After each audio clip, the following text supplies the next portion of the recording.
can also be hilarious. Thank you. Thank you so much. Our third speaker this evening will be doing project number 2, Resources for Entertainment, out of the advanced manual, The Entertaining Speaker. The title of his speech is Intriguing. Say it without really saying it. He loves Barney Miller. Help me welcome Dennis Cardon.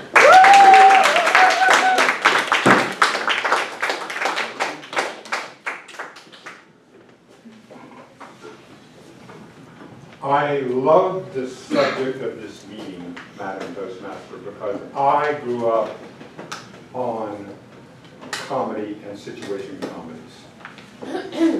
But the words that you could use, the language that we used around the table at the Coopers, or the Andersons, or any number of families is very different from what might be around the Pritchard household today, modern families. It's evolved.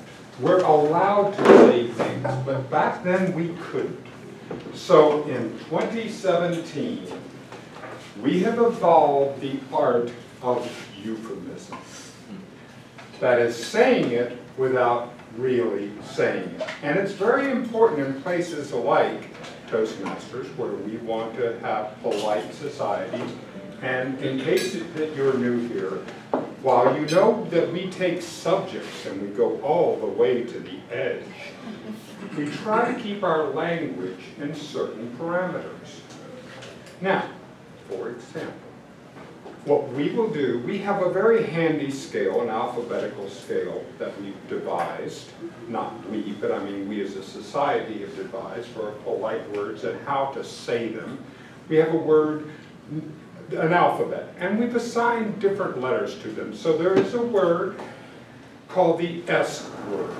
We try not to use the S word here in Toastmasters.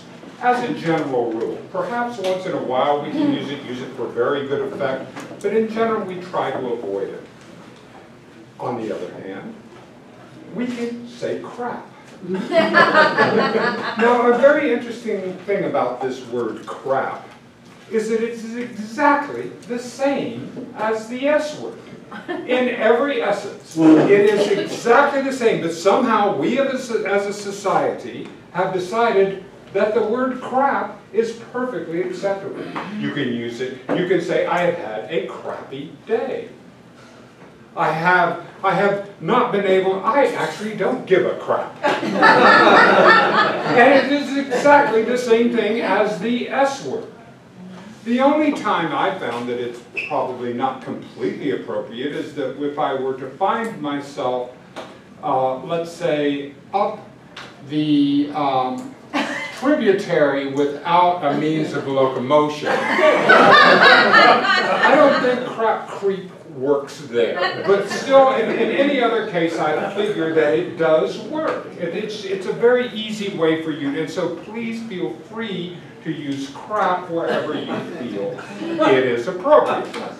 Now, since most of the words we try to avoid are either excremental or copulative, when we move down the alphabet toward the F word, a word that is so explosive that we put bomb next to it, please understand that it is perfectly acceptable in this club to use the word screw. Now, screw, for whatever reason in our vernacular, is precisely the same activity. In every way, in every shape, in every form, in every position. Yet, we as a society have decided that we can say screw. We can have it, we can say it, it's no problem. Terrific. So, remember the differentiation, and you can still say, you can express who you are, you can express the essence.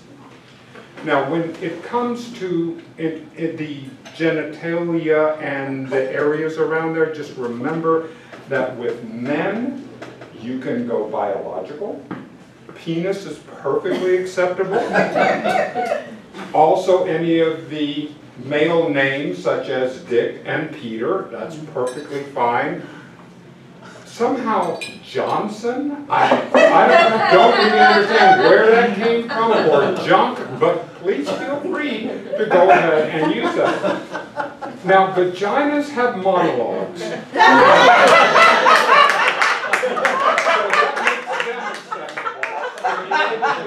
Of them, but I find just here, understand that we can call them lady parts.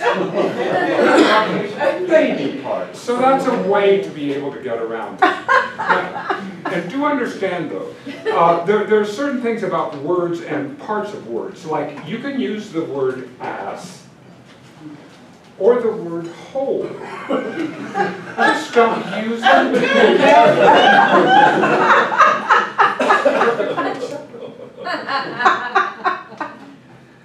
So, if we remember that we have a plethora of opportunities to be able to speak, we can all become very clever conversationalists.